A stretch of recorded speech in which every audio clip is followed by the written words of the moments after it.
Hey trainers, so this week we are back again as promised. Week 2 of our working with reactive dogs on leash, or getting our dog to pass dogs on leash, or getting this crazy guy, right, to not drag me down the street as soon as he sees the little Yorkie barking like 4 houses down, right? So I need you, if you haven't watched the first video, I need you to go back and watch that first.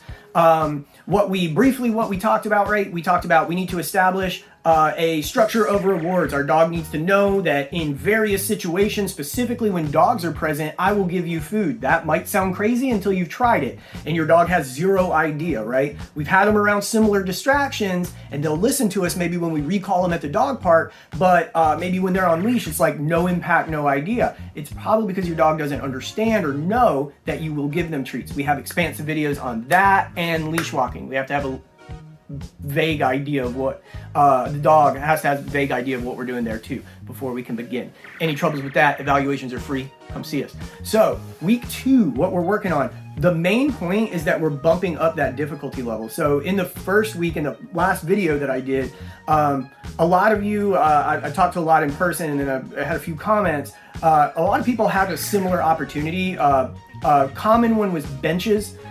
In parks or various areas, right? Sitting in a stationary position so the dog understands like, hey, we're gonna be here for a minute. The likelihood of them pulling is gonna be a lot less. So it lets us address the dog distractions. Now, all we're really doing is bumping up that difficulty level, right? We're gonna do it in an environment. I chose with Hank and Coda, who we had back again for this week, to do it mobile, to do it on a realistic walk in their neighborhoods with their specific distractions. With Hank, we were able to kind of peek the road, peek make sure that there was no actual dogs out. What I wanted first was to go to dogs on barriers while we're moving. With him, that seemed to be the biggest issue. I think last week it was, or 2 weeks ago that rather, the owners had said that Hank had pulled so hard that he had gotten away from him. He knocked the owner down, got away from him, ran up to that window where he's hearing a dog bark right now and was kind of trying to fight in between the glass, right? They had both gotten overstimulated, I'm sure, and were really going for it. So the reason he's not now is solely because we established last week on easy mode.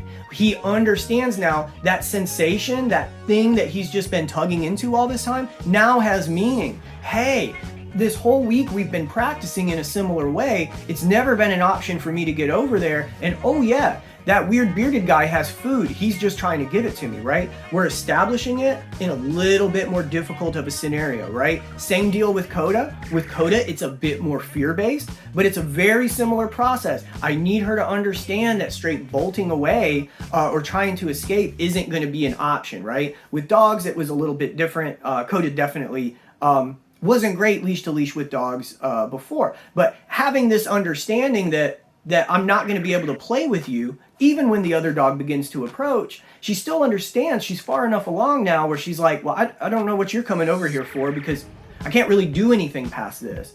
So it eliminates the options, guys. Guess where we're going to take this?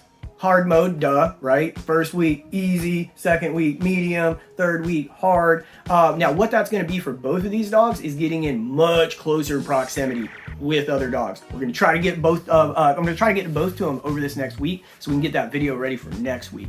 We're trying to get to the point where your dog figures out the game and they understand, okay, no matter what happens, I'm probably not going to be able to go over there, so I may as well skip that step and what? Come to mom or dad for food. Let me know how it's going. Let me know if you're confused. And then, yeah, definitely give me more examples. Those are so cool. So if you're having issues with any of the above and what we're saying just doesn't seem to be working and you are lucky enough to live in the great state of South Carolina in the lovely city of Myrtle Beach, come see us. Evaluations are free. We do have people coming from really far away. I just had a couple go back to Canada, which is like super cool. But yeah, come see us, right? Evaluations are free. Let me know how it's going. Don't stop training. Later, guys.